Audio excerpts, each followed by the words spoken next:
A warm welcome to you, viewer. Thank you for joining me on The Big Issue. I am Obi Chukwemeka Uti. For a couple of weeks running now, we have been focusing on the ongoing Asuu strike, which has grounded academic activities in Nigerian public universities. In the year 2020 alone, Asuu went on a 9-month strike, which accounts for the longest since 1999. And about 2 years later, on February 14, 2022, went on a 4-week warning strike before it declared a rollover of 8 weeks, saying that it was giving the government more time to attend to its need. But to the chagrin of many Nigerians, another rollover of 12 weeks was declared starting from May 9, 2022. The Academic Staff Union of Universities, ASUU, is on its 16th strike since Nigeria's return to democracy in 1999, shutting down academic activities in public universities for more than 4 years within 23 years, a duration that is sufficient to complete a whole 4-year degree program. Students who are at the receiving end in many states have taken to the streets, barricading many highways, expressing their frustration on the failure of the Academic Staff Union of Universities, ASUU, and the federal government to resolve this impasse. The rage, the confusion, the stagnation and fallen hope, the decay in Nigeria's university system where the student's future is baked, the uneasy investment of parents and guardians seemingly threatened by a failing tertiary education, and the backlash goes on and on. These will form the discourse today on The Big Issue. I'm now being joined by a legal practitioner, one-time member of Students' Representatives Council, and president of Law Students Society at the University of Lagos, Mr. Shola Abidako. Thank you for leading today's conversation. Thank you very much for having me. All right, I'd like us to start this way. Having been a students' leader in your days in a public university and knowing that ASUU strike has been on in Nigeria for decades, share with me your experience of this ugly trend back in the days. In our own time, I left University of Lagos in 1986. In our own time, the major issue we had was not even the ASUU strike, was the student union demonstration. We went on strike when there was this Abu crisis, and we were forced to stay at home for a while, and that impacted us seriously. But coming to the issue of ASUU, I think over the years, it's been a recurring decimal, and he has done a lot to affect the students and their parents, so much so that, like you said while you were reading, a course of 4 years, you see that ASUU will be at home for like a period of, the student will be at home for like a period of 4 years. So I think basically we need to understand something, and that something is that the reasons and the cause of this is because the government is not living to the understanding and agreement that they made with ASUU. Let's talk about ASUU FG impasse now. It seems strike actions is gradually becoming a part of the experience in the university system. According to reports, this is the 16th strike action since 1999. I would like you to share your thoughts with me on what the nation or ASUU is not getting right. Well, thank you so much. My thoughts, I must confess, is based on my attitude and what we see. What is the basic problem? Most of these universities are funded by government. And you notice that it is the government that has been reneging on the agreements that they made with ASUU. We must understand something. That is not only with respect to salaries that the lecturers are actually fighting for. The infrastructural decay. Those days when we were in university, we see some of our lecturers, they go on sabbatical leave. We see that our library are well equipped. We see that the environment, if you go to Unilag when we were there, the whole place is like, you can compare to anywhere outside the country. But you see, the government has refused to do anything with respect to these things. And that is why the lecturers are actually striking to say, look, why don't you adhere to some of these agreements that we have made with you? Eminent Nigerians, I must confess, if you look at you have all the statistics with you, you will see that all these agreements or negotiations with ASUU are actually done by distinguished Nigerians. But what happens? The government will say, okay, we are going to do something about it. At the end of the day, they will renege. Then ASUU will now say, look, for us to compel you, we are going to go on strike. But who suffers is the students and their parents. And more importantly, if you look at it, the number of schools in Nigeria now, you see that they are just setting up universities. At times you have like 13, 14 universities being set up. But are they having the wherewithal to run these universities? Is the government ready to run these universities? The answer to my mind is no. Because if you look at it from some few years back, you see that a lot of universities are being run like private funded. There's a lot of universities. And why is it that the lecturers in those schools are not on strike? The government needs to understand some of these things. Why are they not on strike? Are they being well paid? Are the university well funded? So those are the questions. And you have to look at the issue of the budget allocation for universities in Nigeria. What is the allocation? What is even for educational budget in the country? You see that these are issues that need to be tackled. Then, like I said, what is the essence of having an agreement? You understand what I'm saying? What is the essence of sitting at a negotiating table with people and you shake your hands and say, I'm going to do this? And that is not done. So basically, the problem that I see with respect to all these strike, all these students' demonstrations and all that is because the government is not living to the negotiations that they have freely made with the ASUU. And that's the problem. I'll take this from what you just said. You said you believe the agreement was done by respectable, eminent Nigerians. But the Senate President, Ahmed Lawan, only recently said that said the agreement shouldn't have been signed in the first place because it's not realistic.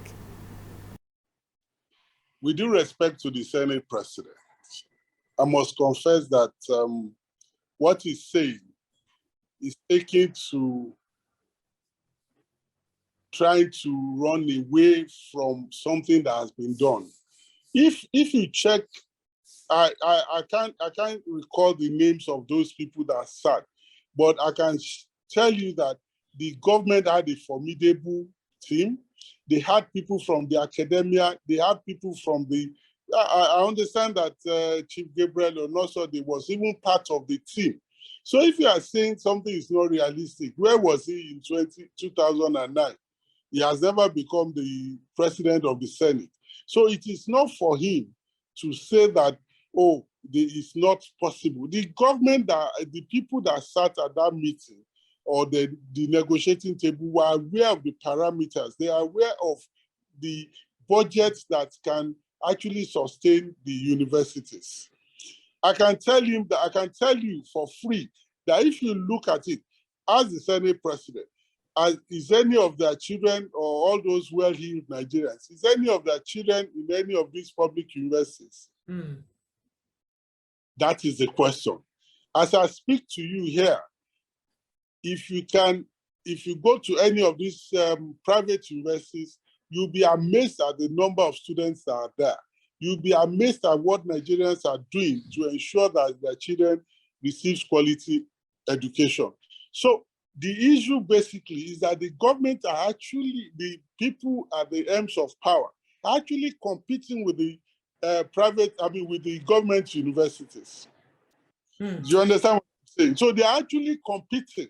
So it pays them not to actually adhere to some of these agreements, because some people will bring their children to the universities, to their own private universities. So you can see, yes, you can see, I won't mention names, but everybody knows that between 1999 and 2007 or thereabout, a sitting president of this country has his own university, a vice president of this university has his own university, and even a former governor in Rivers State has his own university. So it pays them to sustain their own university rather than support the federal-owned universities. Let's focus more on the impact of the strike actions on students. The employment pattern in Nigeria, where age is an important consideration for entry-level jobs, is rife, with the strike action causing students of public universities to spend more time than the statutory duration in schools. Isn't this a major disservice for Nigerian undergraduates? I agree totally with you. And being a concerned parent and being somebody who had seen what obtains in some of these private universities, I would tell you that the system is skewed against the public university undergraduates. Can I just give you just an example for accounting purpose? Department of Accounting in most of these private universities, as you are entering at that first level, you are being asked to start. They are preparing you for your for your qualification experience as an accountant. Meaning that within 4 years, you can become a chartered accountant. But when you look at the other universities, the public universities, they don't do, their curriculum does not even allow that. So meaning that by the time they finish after 4 years, they will still have to go and sit for the final exams. So when the job offer comes in, or when they want to look for a job, you see that most of them, they will still have to go to an audit firm, look for a tax consultancy firm to start working to prepare them for the ICANN, and they will now have to do the lectures separately. But in some of these private universities, you see that their curriculum is such that once you enter, you might become a chartered accountant within that 4 years. So when it comes to job placement, who are you going to put there? You're going to put somebody who is already a chartered accountant rather than... Yes, you can see that the system is not favorable from people who are coming from this public university. Added to this problem is the issue of the incessant strike. So meaning that the job market, the labor market does not even favor them, except for a few of them who are very brilliant and who, despite all these strike actions, are still reading and maintaining a level of stability in their studies. Now let's consider the fallen standard of education today, the deficit of competent lecturers, infrastructural gap, and lack of instructional materials for students' practical experience, and a near non-existent research facilities. Going by all of this, is it a fact to say Nigerian students lack what it takes to be productive? What you see, I wouldn't say that they like what it takes to be productive. I will tell you something. All those things that you have identified are most of the major reasons why ASU are actually on strike or fighting the government and all that.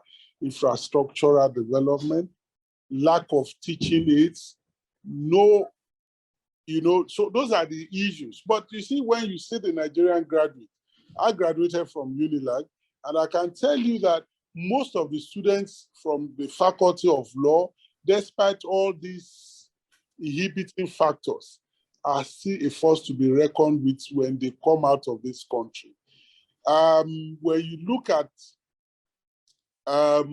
courses like medicine, look at law, look at accounting, everywhere they go, despite all these inhibiting factors, you see them that they excel outside. So I cannot say with all confidence that even despite all this array of limitations, that Nigerian students are second-class citizens when it comes to doing very well outside or even in their studies. Despite all that, you still see that we thrive. I don't know how we do it, but I can assure you that I've had that experience before. I've seen situations where people from University of Lagos, they go out and they excel.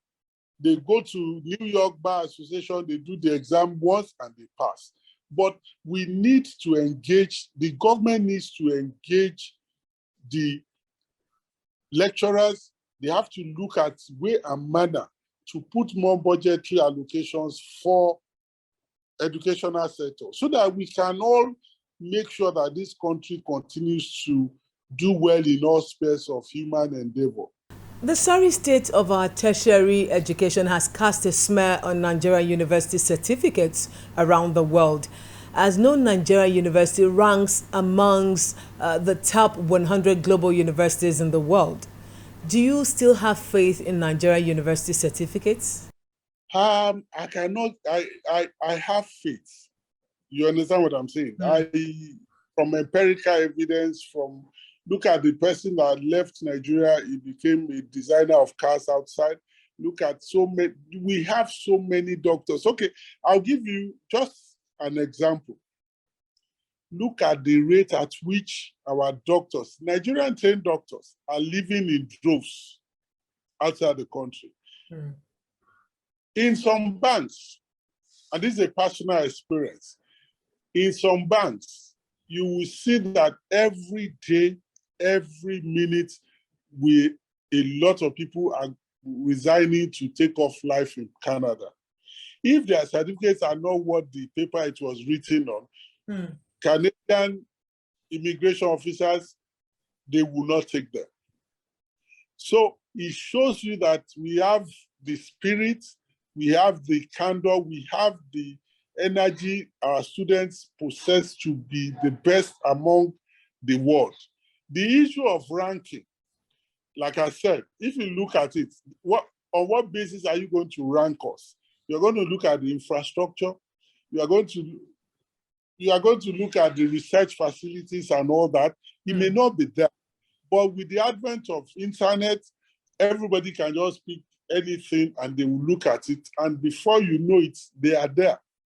A studious student will be able to get some of these things. So basically, you still see the can-do spirit in the Nigerian student, despite the fact that I stayed at home in 1986, I stayed at home for like 2 months. And I still went to Unilag, and in our class, we had people who had 2-1, about 15 or to 20 people in a class. So that shows you that the resilience is there. But we need to do more. What do we need to do? The government needs to sit down and say, what do we want to do with the universities? Like I said, in University of Lagos, we had to, when you look at the number of students they are churning out and the facilities, the deficit, the university came back and said, look, the Faculty of Law came back to say, please come home and see what you can do to assist us. And I can assure you that all the sets, when they spoke with all of us, we were able to do a new hall for the university, well-equipped hall for the Faculty of Law. And if you look at the university as I speak to you now, we are trying to restructure the whole university. And some of these things we are trying to give back. Some of us, when we see what is happening, there is that urge for us to give back to the school so that we'll be able to meet that standard. So I cannot say that because of all this, that we are still known to be writing about that the students are not doing well. Yes. Many calls have been made on the need for these students to embrace skills acquisition while neglecting their field of study for as long as the strike lasts. What, in your view, is the import of this on the need for professional handling of Nigeria's critical sectors in the future? I disagree with the call that most of these students should go and start uh, doing things that are not directly relevant to some of the courses. You cannot ask somebody who is studying medicine now to go and start learning hairdressing, or maybe to go and learn something that has no relevance. But you see, the problem which the parents are saying, or most people are saying, is that the idle hands. If you are an idle hand at home, then there's that tendency for you to indulge in things that are not properly, that you are not supposed to do. But the fact is that if you do, for instance, if you are studying something like in the arts, for instance, you can go to an arts gallery and start how to look at being a curator or something. So if you are going to get some other second-hand knowledge, it must be with respect to what you are studying in school, so that by the time you go back, it will better serve you and situate you within the context of what you are studying.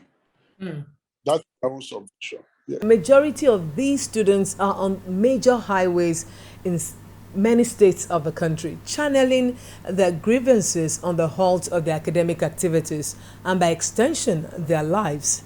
Though the protests have been largely peaceful, travelers' movement, workers on their way to work, pupils and students alike are losing out on school activities due to the barricades. Don't we stand a risk of breakdown of law and order should this continue? Well, you see, I'll tell you straight off that any protest that you do, whatever protest you do, even when it's peaceful, might still be misconstrued. So there's a way you have to channel your energies to let the people understand what you are doing. Unfortunately, I'm sorry, those who are impacted by these protests are basically the ordinary people. I had an experience last week. A lawyer was coming from Ife for a case. He was at Ife. I'm sorry. He was stranded at Futa Junction. He was there for like 4 hours. He was so frustrating. But you see, what led to this? People need to talk to those who are the aims of government, that you need to resolve this. These are students. But unfortunately, we don't have any listening government, even when it's military, either military or civilian. Look at what is happening. There are so many strikes during the civilian era that one can even be shocked at what is happening. What is democracy? Democracy is for you to listen to your people, but you are not. But you see, I think there's a need for us to talk to our students that they should do this in a reasonable manner for it not to be hijacked by miscreants. I can tell you that for nothing, that if you look at the state of the nation, anything that happens can just go off like that. People are frustrated. So if the miscreants goes in to be part of this protest, they will start looting and all that. And this will lead to loss of life. So my admonition to the students is that whatever they are doing, they should be a little bit circumspect about it to ensure that these things does not lead to something that will affect the overall well-being of the school itself. Because you see, I heard that in Ondo State, the soldiers started shooting and all that. These are people, young girls and boys. So you have to be circumspect. The Nigerian police, the Nigerian army needs to understand. But unfortunately, the architecture of our forces, our military forces, is that they must protect those who are up there. They don't think the fact that most of their children are going to go into all these schools too. So why killing people? So that's the most unfortunate thing. But I can tell you that it is important that their voice are heard, but who will hear the voice? Most of the people that ought to hear are flying from one state to the other. The Senate president will not ordinarily come to Akure by road.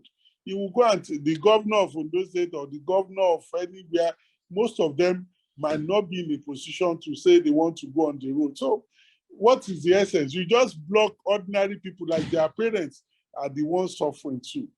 Do you get what I'm trying to say? So that's my, but they need to protest. Like I said, but he has to be, he has to be peaceful. One of the positions being advocated by ASU as well as some Nigerians is financial autonomy for tertiary institutions, which may require students of public universities paying exorbitant school fees. Wouldn't this be a huge burden on parents as well as some students who are sponsoring themselves through school? Although some consequential voices in the system have canvassed that university education is actually not for all. What's your view on this?